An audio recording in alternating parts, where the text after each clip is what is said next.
Olá, hoje nós vamos ver um pouco sobre variáveis aleatórias e como que elas se classificam entre variáveis aleatórias discretas e contínuas, né? Então, logo na capa da nossa apresentação, você vê um exemplo, né, de uma distribuição associada ao lançamento de dois dados em que nós somamos esse número, a distribuição de números possíveis, né, pelo número de lançamentos e a probabilidade com que esses números vão surgir nesses lançamentos é o que está sendo plotado aqui. Mas para a gente ter um pouco mais de conhecimento sobre isso, vamos entrar com uma estrutura um pouco mais formal sobre essas variáveis aleatórias. Então, no caso de variáveis aleatórias discretas, né, vamos iniciar, né, sempre temos, né, quando temos, por exemplo, dois possíveis resultados de um elemento A, vamos chamar resultados A, de um determinado sorteio, né, ou um experimento, e se esse experimento for número, né, se esses resultados, né, forem números, esses resultados são automaticamente, né, são exclusivos, mutuamente exclusivos, dizemos, né. Então, por exemplo, num dado, quando você sorteia o número 6, né, ele é mutuamente exclusivo com qualquer outro número, né, ou lado desse dado. Né? Então, nessa situação, é conveniente a gente designar a esses números com valores x minúsculo, né, de uma variável x maiúscula, e essa variável x vai ser a nossa variável aleatória, tá? Que nós vamos tratar. Bom, se esses valores, né, isso que é importante agora, para a classificação entre os casos distintos, né? Se esses valores de x, eles formam um conjunto contável, né? Ou seja, um conjunto discreto contável, né? Temos que x maiúsculo é uma variável aleatória discreta. Nós vamos também designar como VAD, né? Variável aleatória discreta, para simplificar ao longo dos slides. Mas se o x, né, pode ter uma outra situação, por exemplo, você pode estar falando, né, de uma situação contínua, por exemplo, a posição, né, a probabilidade de cair numa posição x quando você lança uma bola, né, você sempre tem incrementos infinitesimais de uma posição para outra. Então, você não pode enumerar as possíveis, né, posições, né? Então, esse caso é um caso contínuo. Né? Então, nesse caso, né, a nossa variável x, ela está, né, contida dentro de um domínio, né? Ela pertence a um domínio AB, que é distribuído continuamente. Né? E nós chamamos essa variável x maiúscula de variável aleatória contínua. Né? Então, vamos entrar um pouco mais em detalhes, né? Porque nessas duas situações temos aí descrições distintas. Tá? Então, isso é muito importante. Então, no primeiro caso, né, nós temos x maiúsculo assume valores x1, x2, x3, etc. E no caso discreto, no caso discreto esse, no caso contínuo, né, nós temos que x assume valores x minúsculo, tal que x pertence a um domínio A e B a ser definido para cada problema, tá bem? Bom, no caso do caso discreto, nós vamos chamar de conjunto, né, o conjunto de variáveis de resultados associados a x, nós vamos chamá-los de ensemble, né, também. Então, esse conjunto possível, né, de valores associado à nossa variável discreta, né, e eles ocorrem, né, porque, veja, tem um nome aleatório. Aleatório significa que eles podem surgir, né, de forma aleatória, né, ou de forma estocástica, nós também dizemos, né. Então, de forma aleatória, eles surgem com uma certa probabilidade, que nós vamos designar pela probabilidade de ocorrência do valor P de xi ou igual a P de I. Muitas vezes você vê na literatura que essa probabilidade é dada como sendo P de X maiúsculo, assumindo o valor X e minúsculo, tá? Mas nós vamos simplificar muitas vezes para simplesmente usando essas duas notações, P de X e ou P de I, né? Já que a gente tem um elemento contável, tá? Esse conjunto de probabilidades. Além disso, né, essas probabilidades são mutuamente exclusivas, já que nós estamos falando de elementos discretos e contáveis, né, e sempre vamos estar designando esse tipo de situação. Então, isso é muito interessante, porque nós podemos representar num diagrama, né, mais conhecido como um histograma, a distribuição, né, dessa probabilidade associada a cada um dos valores discretos que surgem, né? Então, muitas vezes nós vemos esses histogramas nesse formato, né? Você assume como você só tem valores discretos, então muitas vezes é representado, né, por algo assim, querendo designar, né, a nossa distribuição associada a esses números x1, x2 e xn específicos.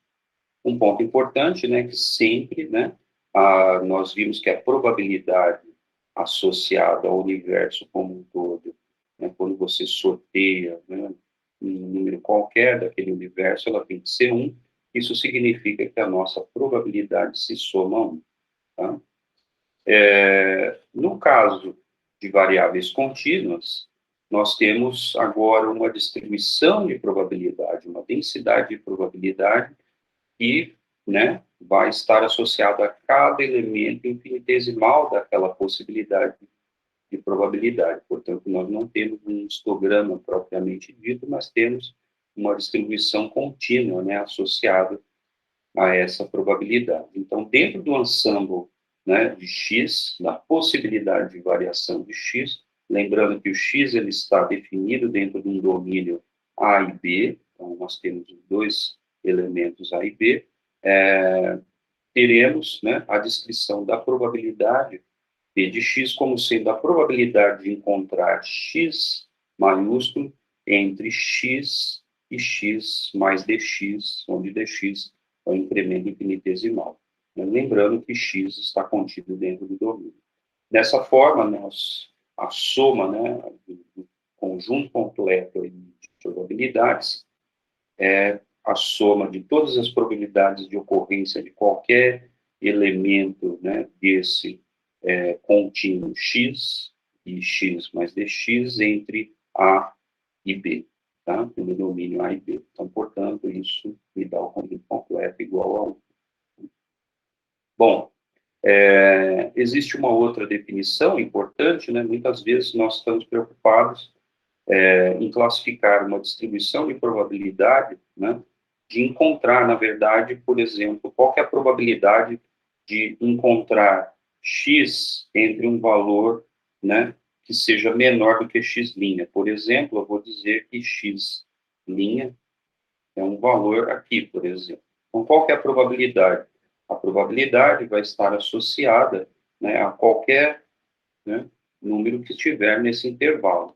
Então, o que a gente tem que caracterizar? Né? Nós temos que caracterizar a probabilidade de encontrar x, né, onde x x menor do que ou igual a x', onde x' ele está contido, obviamente, entre o intervalo A e B, né, qualquer valor aí definido. Então, essa probabilidade de encontrar x menor do que um dado x' é muito fácil, é só, né, associar a probabilidade, né, nossa P de x e integrar, em vez de integrar no domínio como um todo, integra, né, de A a x'. Obviamente, a gente poderia definir também, de forma análoga, a probabilidade de encontrar um x maior do que x'.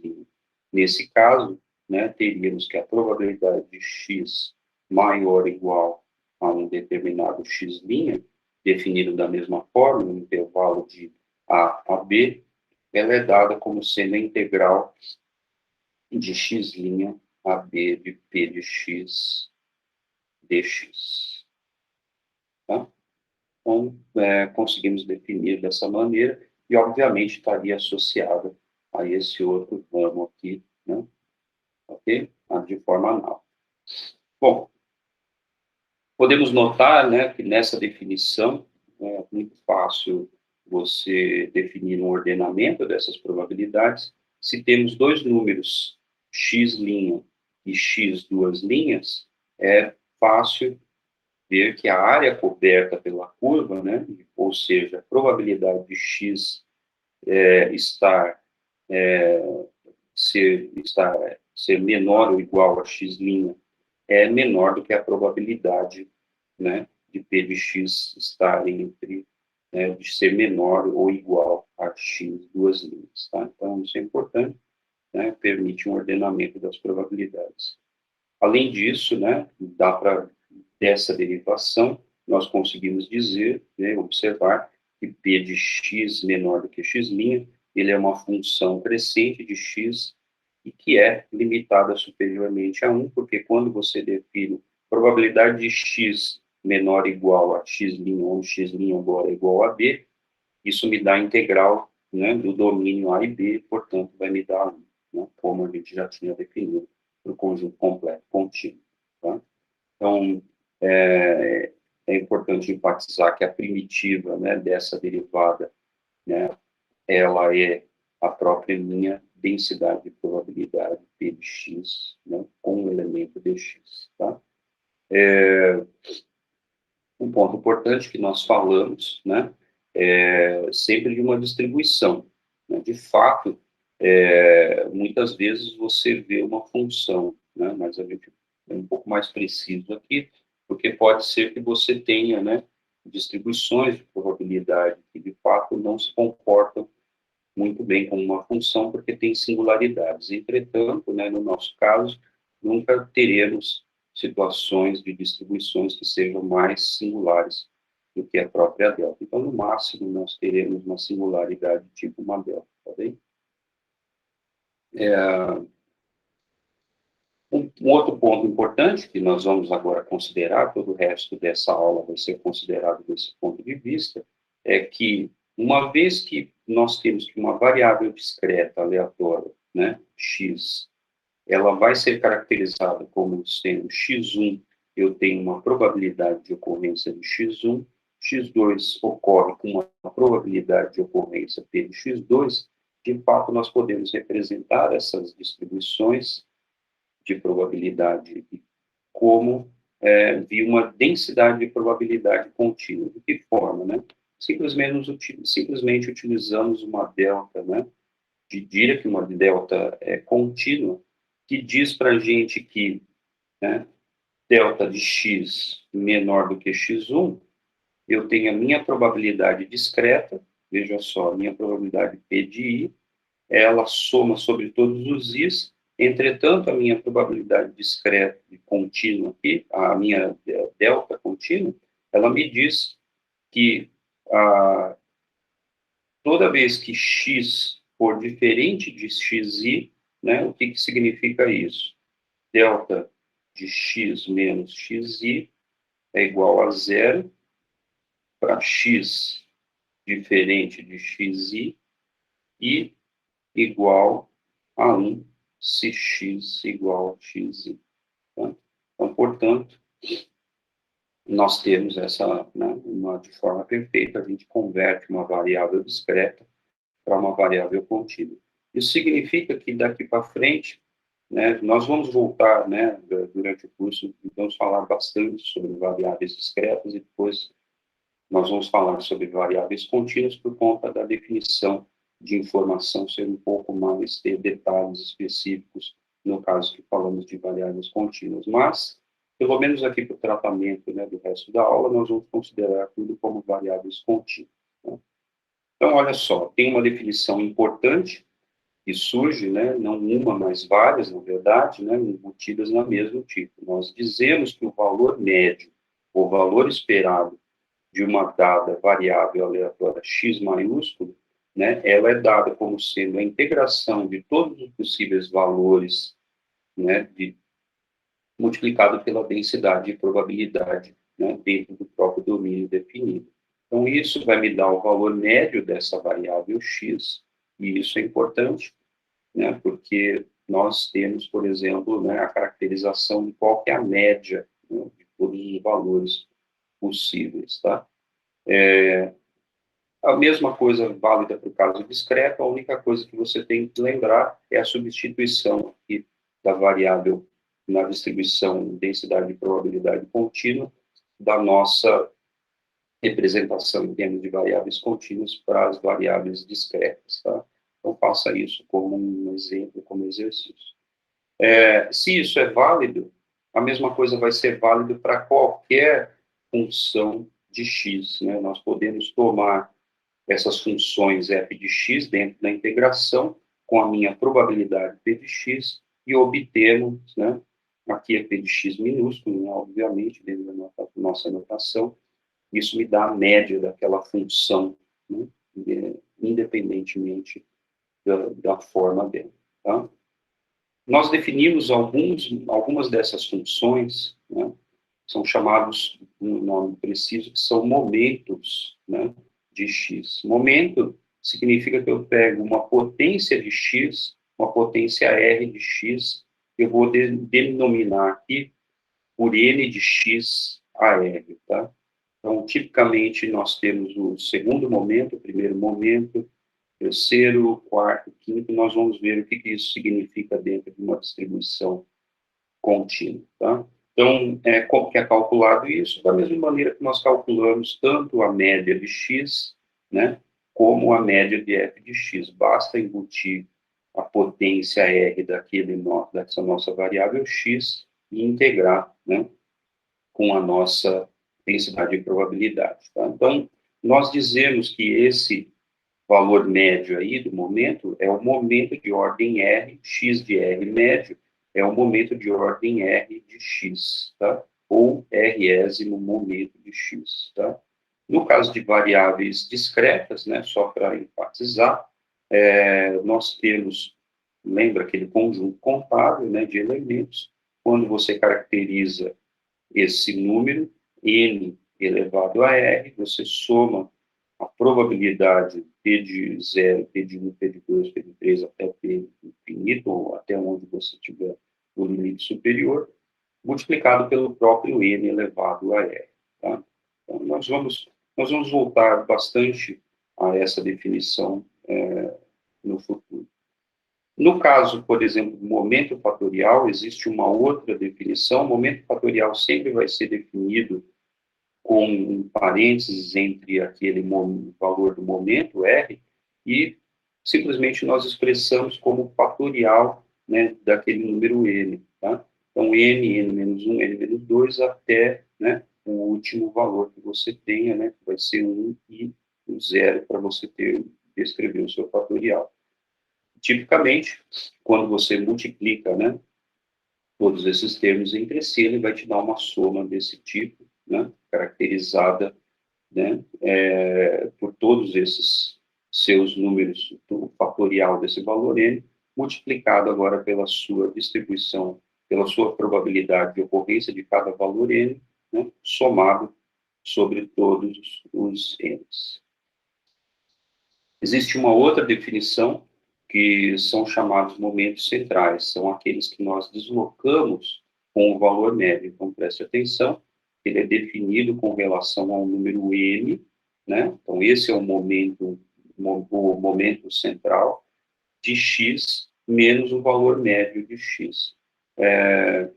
Existe um número que é bem importante, né, que é chamado de variância, que é aquele em que nós tomamos, né, o segundo momento central de x, muitas vezes chamado simplesmente de segundo momento de delta de x, onde delta de x foi definido como a variável x menos o valor médio de x. Isso é muito interessante porque ele tipicamente mede a largura, né, a dispersão da distribuição de probabilidades que nós temos, tá, na nossa situação. Uma outra coisa de se observar é que o momento, né, central de ordem 1, ele vai dar zero, porque naturalmente isso vai me dar a média, o valor médio, né, do meu número menos a média. Mas a média da média é a própria média. Então, portanto, isso me dá a média de x menos a média de x, e é identicamente igual a zero. Tá? Então, esses dois são definidos. Novamente, falando, né, sobre a variância, né, que nós acabamos de definir, a variância, então, ela é dada como sendo o momento central quadrático, né, o momento central ao quadrado de x, de ordem 2, perdão, de x menos o valor médio. Quando você faz isso, você vê que isso me dá x2 médio, né, mais, né, quando você multiplica, né, um pelo outro, você vai obter mais x, né, ao quadrado, menos duas vezes, né, a média de x vezes a média de x, que é igual também a x, né, ao quadrado médio. Então, portanto, né, quando você analisa essas duas quantidades, uma delas cancela com a outra, nós temos dois, esse cancela com esse, e finalizamos com x2, né, médio, menos x médio ao quadrado. Tá? Então, isso é importante. Então, é x quadrado médio menos x médio ao quadrado. Observe que essas duas coisas tipicamente não são idênticas. Tá? Então, tipicamente, essa variância, né, que me dá a largura efetiva da distribuição, ela tipicamente, né, obviamente, vai ser maior ou igual a zero. Então, isso significa que esse valor aqui tipicamente é maior, né, do que esse daqui.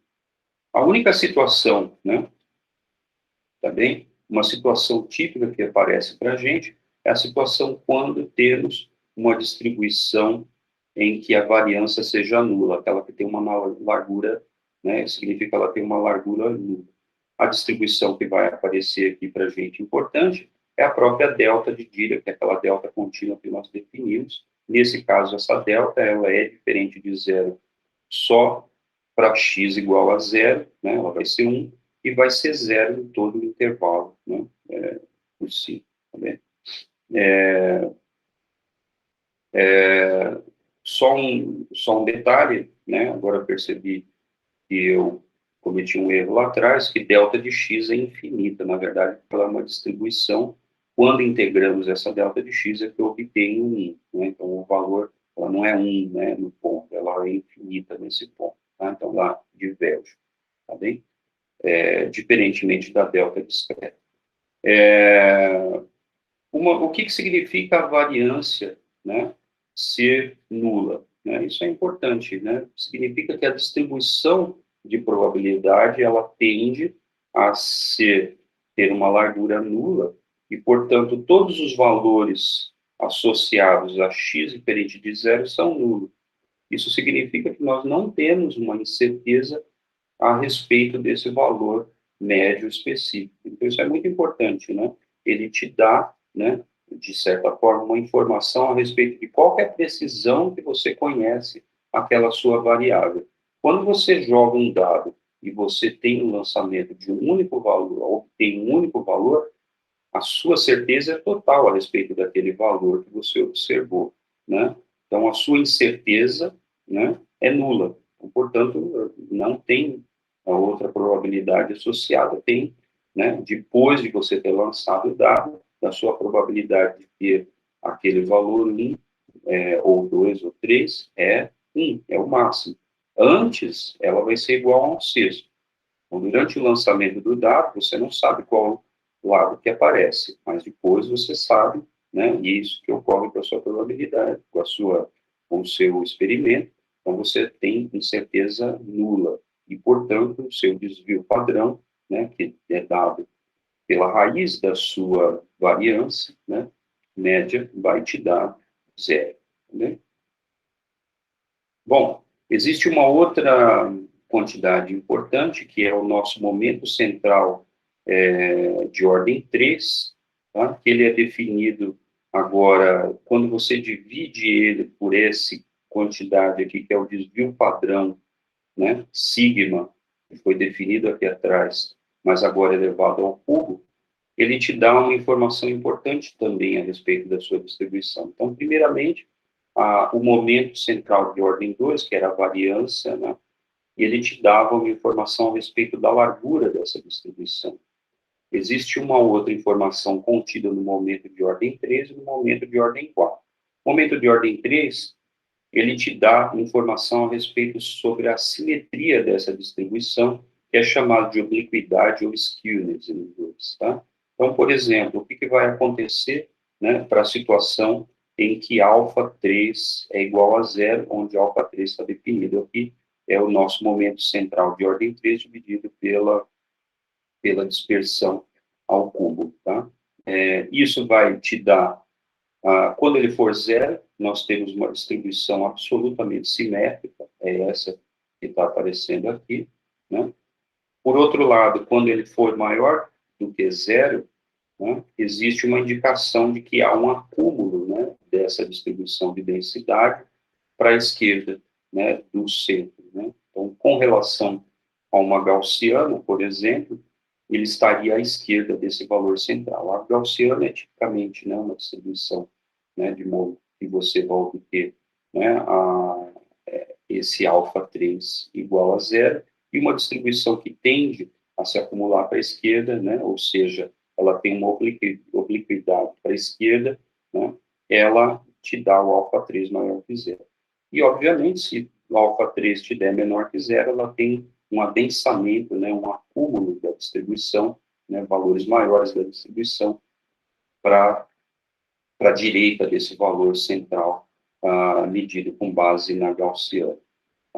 Da mesma maneira, existe a informação que é dada pelo momento central de ordem 4, dividido agora pela dispersão, né, a quarta também, menos 3. Tá? Essa quantidade vai te dar o coeficiente de curtose, que significa quanto sua distribuição é mais ou menos alargada do que comparada, né, com a gaussiana. Esse meu desenho não está muito bom, mas tipicamente quando você tem alfa igual a zero, você tem uma distribuição tão larga quanto a gaussiana. Então, apesar de não parecer, isso daqui seria gaussiano, tá? Uma distribuição gaussiana.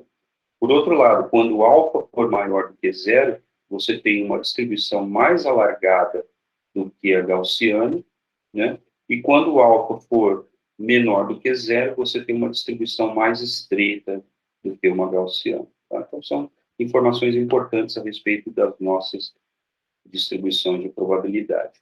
Existe, de fato, uma relação bem importante com esses momentos, né, de forma geral, com a nossa distribuição de probabilidade. Tá?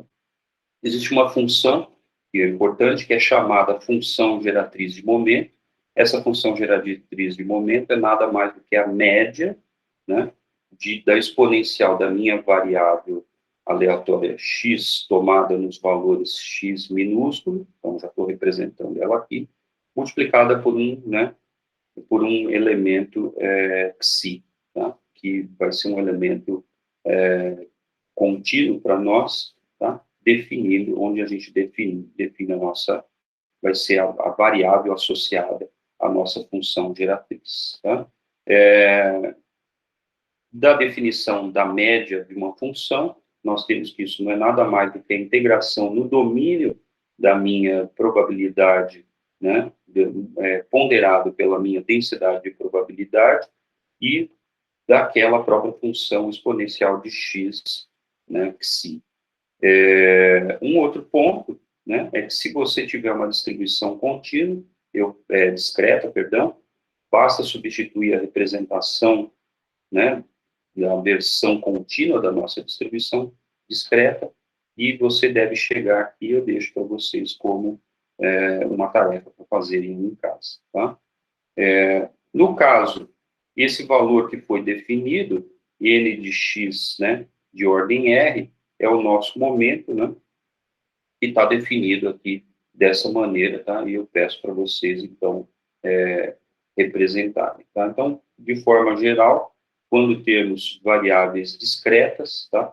Então, temos variáveis discretas nós vamos ter esse momento representado da mesma forma agora, mas com aqueles números substituindo. Então, né, eu peço para vocês saírem daqui e chegar para cá, né, em termos de variáveis discretas, tá? Então, tipicamente, né, mais importante de tudo, né, é lembrar, né, que nessa expressão que nós estamos representando aqui, da média, né, desse nosso, o que nós estamos fazendo, na verdade. Aqui eu não fiz nada mais do que expandir, né, em série de potências a minha exponencial da variável x, então a série de potências apareceu como uma soma discreta, e esse n que apareceu aqui é o nosso momento de ordem r desse valor x. Então isso vai ser, né, a média, né, vou tomar a média de cada um daqueles valores associados, né, ao momento de ordem r de x. Como a nossa série de potência é uma série infinita, né, e, obviamente, então, eu tomo essa soma sobre todos os possíveis momentos que estão aparecendo aqui.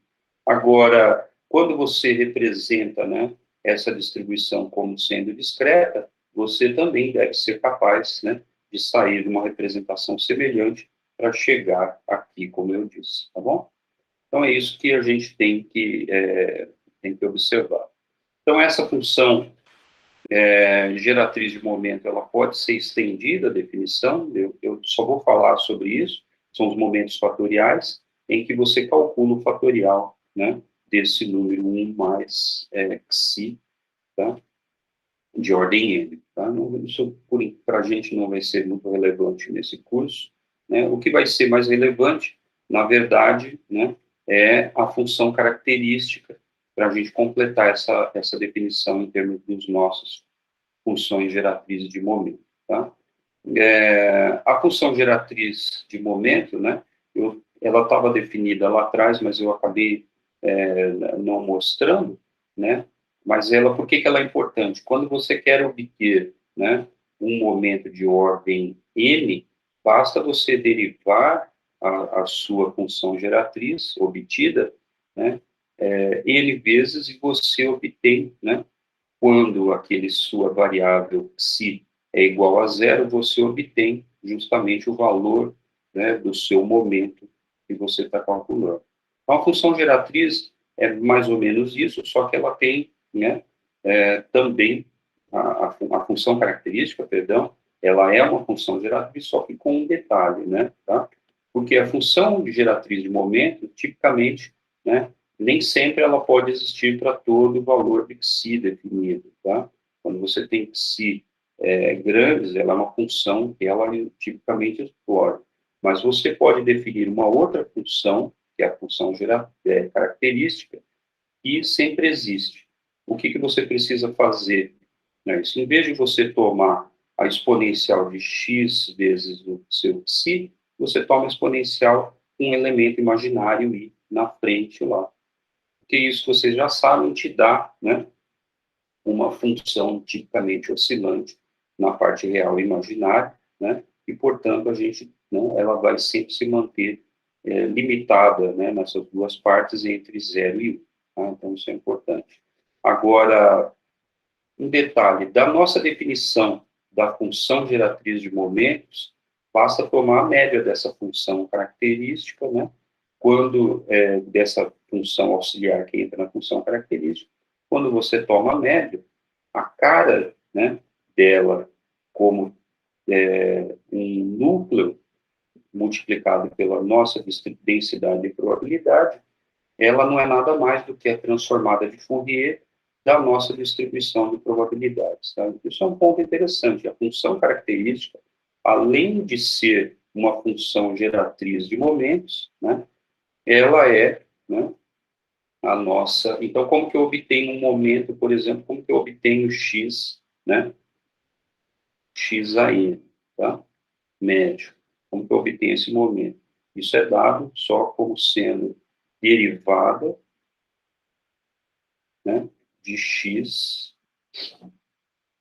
então, derivada de psi, perdão, de ordem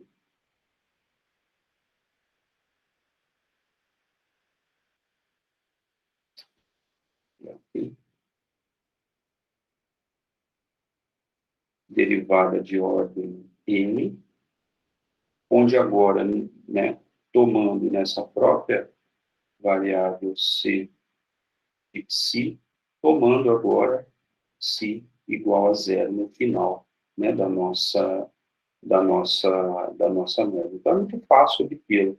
Isso é muito interessante, porque a função característica não é nada mais, né, do que a transformada de Fourier da nossa própria distribuição, e, portanto, a nossa distribuição de probabilidade não é nada mais do que a transformada de Fourier de todos, né, da minha função geratriz de momentos aqui, ou seja, dessa função característica, que contém informação sobre todos os momentos. Isso é muito importante, porque mostra para a gente uma relação inversa, que a distribuição de probabilidade, por que ela contém informação sobre o sistema aleatório em questão? Porque, na verdade, ela contém informação sobre todos os momentos, né? Ela contém informação sobre todos os momentos da minha distribuição. Se eu sei todos os momentos da minha distribuição de probabilidade, eu sei, tenho toda a informação sobre esse meu sistema, eu sei tudo sobre ele, tá bem? Tipicamente, né, quando temos a maneira de representar essa distribuição, né, quando ela é de quadrado integrável, vai ter, né, um valor 1 sobre 2π que aparece para normalizar essa distribuição. Então, a forma como que a gente escreve a transformada inversa é dada por essa aqui. Tá? Então, isso é muito importante, né, porque essa distribuição sempre vai existir, né, nessa situação em que essas distribuições de probabilidades são de quadrado integrável, mesmo quando os momentos, né, porque pode ocorrer situação que um momento de ordem R não existe. Tá bem? Bom, por hoje é só, né, até a próxima aula.